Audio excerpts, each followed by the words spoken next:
There were two comments that, to me, I still can't get over them. One comment was, Maury, you're invited to the cookout. And what was the other one? White chocolate.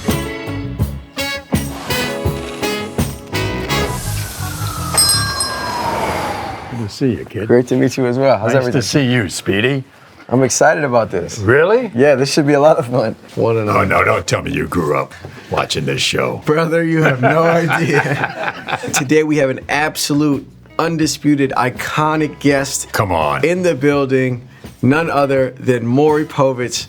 Maury, what's up, man? How are you? I'm fine, and it's good to see you. And congratulations on your new gig. Thank you, man. I appreciate it. This is great. No, congratulations on your new gig, On Par. On Par with Maury Povich. Yeah, new podcast. What we got here? Pepperoni, onions, and peppers. Yes, this is your recommendation. Yeah, so that's what I do. I've heard stories about guys like Shaq and other professional athletes being super fans of the show. Yeah. Not even wanting to leave the locker room until they found out like who the father was. Yeah. Do you remember a time when you're on the show where you can see through people? Like not factually, but you're just able to tell based on the read of the person or the read of the circumstance. I'll give you an example. Yeah. Okay.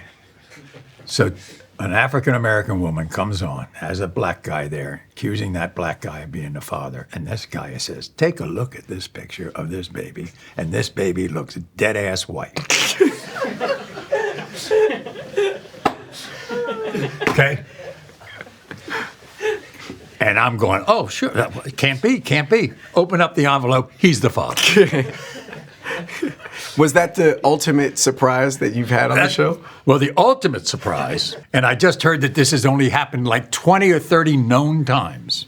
Woman comes on accusing a guy of being the father of her twins. Now, remember, I don't know anything. I open it up. He's the father of one, but not the other. Oh, shit. Yeah, how's that? Yeah. That's great lore. That's really good. Yeah. The doctors say it's like 1,000,000 to 1 shot. And one of those times happened twice on your show. Twice. Wow. You should play the lottery or something, bro. I think your show has kind of transcended so many different cultures to the point that you've become inarguably a pop cultural icon. Your name has been mentioned in so many different songs, in lyrics. I know. I'm assuming you've heard some of them. Yes, I have, but I'm honored. I've had a couple of comments recently that, to me, they're the greatest comments I could have ever had. Yeah, what do you remember? I went on Nick Cannon's We Playin' Spades. Yeah, okay? I know that show. There were two comments that, to me, I still can't get over them. One comment was, Maury, you're invited to the cookout.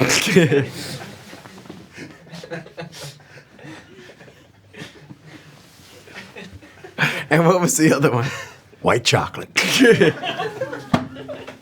I can't think of anything higher than that. No, I mean, I'd throw away the Emmy. I'd throw away everything just for those two comments. And the thing is, those two comments can only be bestowed upon you by a black person. So what an honor. Yeah. It's so interesting to me that the person who introduced me to like baby mama drama is an old white man. You know? Is that right? Yeah. You know, it's very interesting to me that you would be the one to foray that into my life. But thank you.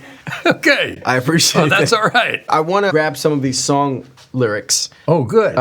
And I want to have you read them. Okay. These are some times that you've been mentioned in songs. Oops, that your baby? My bad. I'm sorry. She called me daddy too. We should be on Maury. 50 Cent. We up. Yes, and you met 50 Cent recently. And I had no idea I would ever meet him. Well, it was interesting because he had his Yankee hat on and he had his kind of like your sweats and things like that. And he was coming out of the show. And it was like so fast, I didn't know who it was until I after the hug, I looked at him. That's when I... After the embrace, you realized, oh, wow, this is Curtis. Listen up, ho. This is my territory. You are my son, like an episode of Maury. Nicki Minaj.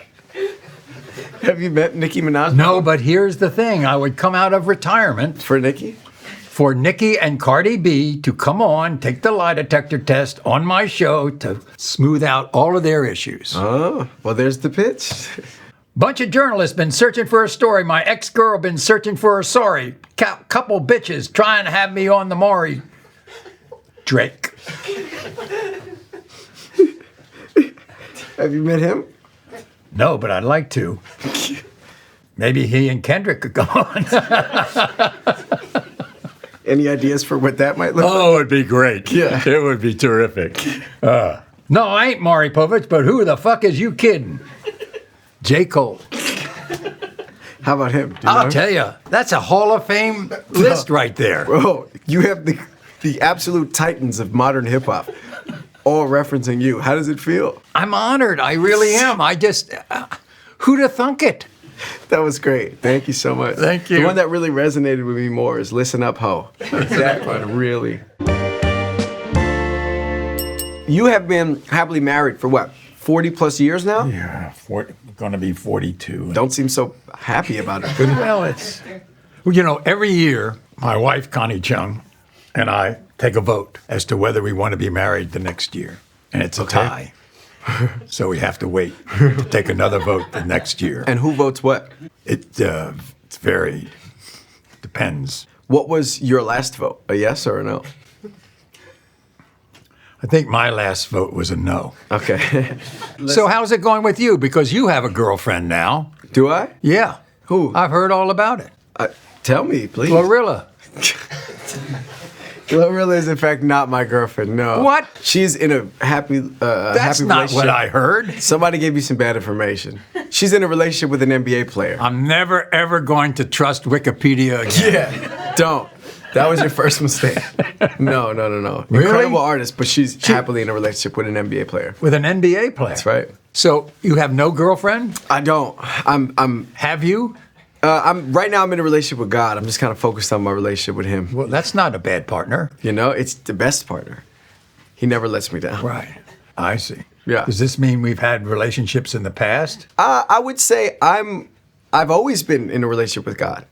I understand that. Forever. I'm talking about with Maybe I can get some relationship. You have never had a significant other? Let me get some relationship advice from you, and maybe it'll help 31 years old and you've never had a significant other? I think what I need from you is some advice on relationships. That way, it could help inform my decision making. Okay. So let me just spit some relationship scenarios at you. Perfect. And you tell me how you would handle them. Perfect. Okay. All right. The first one is if you were in a relationship with a woman Yes. who earns more money than you, but still wanted to split all of the expenses that you guys have half and half, how would you handle that scenario? Perfectly. I've already done that.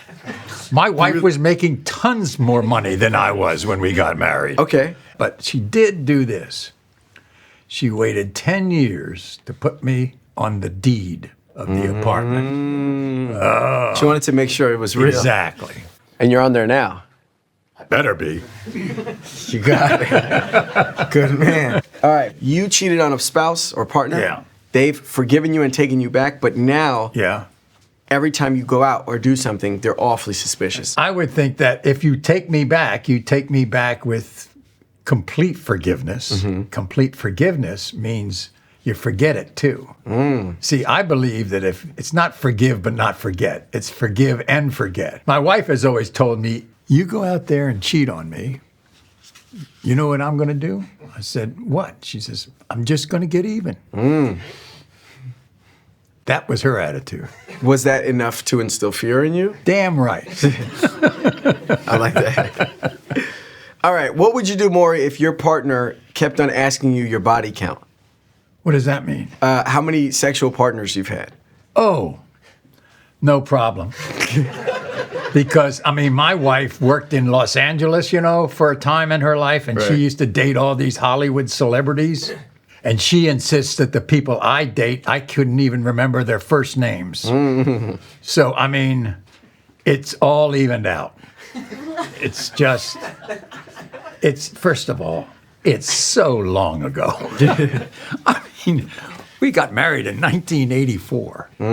And back then, this is way before the internet and everything else. Where do you think you met women? Out and about? Yeah, that's the only way you met them. You met them at bars and clubs. That was it. That's the only place. Have you been to one recently? I haven't been to years. I feel like What's we it should like? go out. Let me show you. Where would we go? It depends what city we're in. Look, you grew up in Queens. I did, yes. All right. I would like to take you to a spot called Starlets. Are you familiar? No. You would have a spiritual You think anybody experience. would know me? I think everyone would know you. I think if I brought you to Starlets, we would effectively break the internet. It's Starlet. Starlets. Starlets. Yes.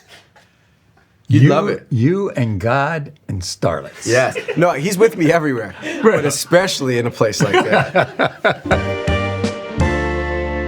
I feel like as the person who's been at the helm of the Maury Show for so many seasons, you have like a literal front row seat to the inner workings of the mind and morality and spirituality and divinity. And so I want to read to you some incredibly famous quotes from psychologists and philosophers. Really?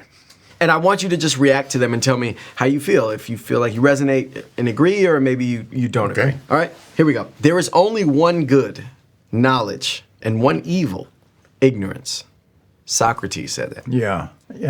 Doesn't feel like you're fucking with that one. No, I mean, I just saw the shrug. Yeah, I just can't boil it down to that one thing. Right. I think you can have a lot of good without having all this knowledge. Got it. Fair. All right. There is love, there is lust, there is betrayal, there is conflict. All these Shakespearean themes are crashing together in a paternity test. That is Maury Povich said that, and he believes it truthfully. I've always said the most successful shows are shows that demonstrate some of those themes. We started in the 90s. It was the kind of golden age of talk. In the 90s and the 2000s, there were no less than 20 of us on the air in daytime. I believe that everything that is the reality shows now, from the Kardashians to the Housewives, all emanated because of those daytime talk shows. All right, last one. If you can't be committed to another person, at least be committed to the concept of character and don't cheat. That was said by the wise Jerry Springer. Jerry said that? He did indeed. Jerry said that? You seem surprised. Why? Well, because you know all the stories of Jerry at his own little late night clubs. Did Jerry say that? I mean, Jerry and I were friends. We were kind of kindred because we started our talk shows the same year, 1991. And he gave me a great compliment. He said, here's the difference between the shows. Maury's show is the real deal, and my show is wrestling. Are you able to tell like fundamental differences between a person who's a fan of Jerry versus a person who's a fan of Maury? Sure. What are some of those signs? Jerry had more people in tank tops. Why do you think that is? Oh, I just know. Just a hunch? Just a hunch. Which was the better show? I mean, Jerry has gone to his greater life. I wouldn't mine.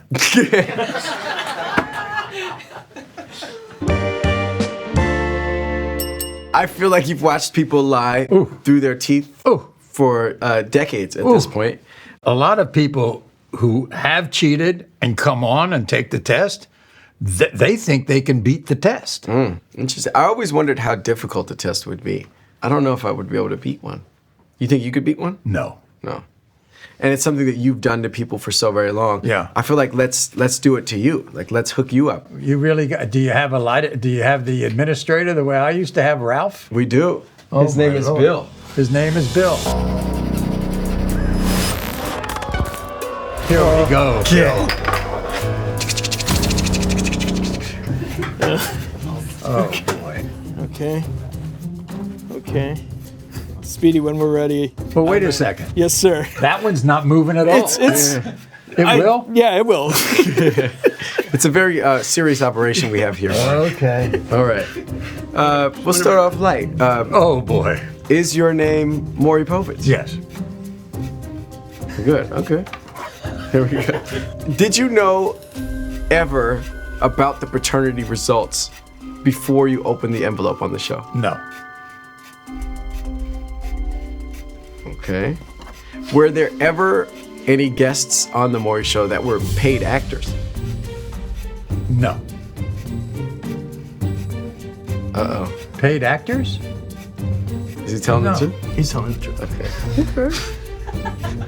This one is like a very important question to me. Maybe the most important one. Yes. Did you feel guilty when you brought out the olives? When that girl was... No. Well, Mary, you won't let go of me. Oh, yeah. Bring out the olive. What's I that? think that means you're lying, Maury. I was guilty. That's what the Did you machine feel said. guilty? It's been seen 15 million times on YouTube and Facebook and Instagram. You were like, oh, you have a incredible fear of olives. She's like, yeah. All right, bring out the olives. It was such a hard, like, whose idea was And this? she run. It was the producer's idea. Okay. But we also, provided a person to help her get over the fear. And then that would happen backstage in a room for about 2 or 3 hours. And then they'd come back and she would actually handle an olive. When we brought out the big bottle of olives, she ran all over the place. That was one of my favorite moments. You're not alone. Millions and millions. Now, where are you guys sourcing these fear, like people with these obscure fears? They would write in because the first time, everything on my show came from an 800 number. That's true. I forgot we were even still doing this. I've been so locked in to the interview, man. All right, we can put this thing away, man. Thankfully, you were That's honest. it. That's it. Oh, wow. We almost lost the slice shop already. Well, It's been an honor. absolutely. But before we let you get out of here, why don't you let us know what you got going on and maybe talk about the podcast a bit. The podcast is going great. What would you say is the differences between hosting The Maury Show and hosting your podcast now? The podcast is much more intimate. All those years I was doing a talk show or before that in television news, it was always the other people's story. Yeah. Now I kind of feel unchained. Yeah. So when a guest says something that I can relate to, I can talk about my life for the first time ever. It feels good to get some stuff off. Yeah. Maury, thank you so much for coming on. Speedy, to it's Slice my Joint. pleasure. Before you go, can we get a photo to put on the wall here? Sure. It's a new tradition that we have. Good. We'll All get right. one. Absolutely. 1, 2, 3.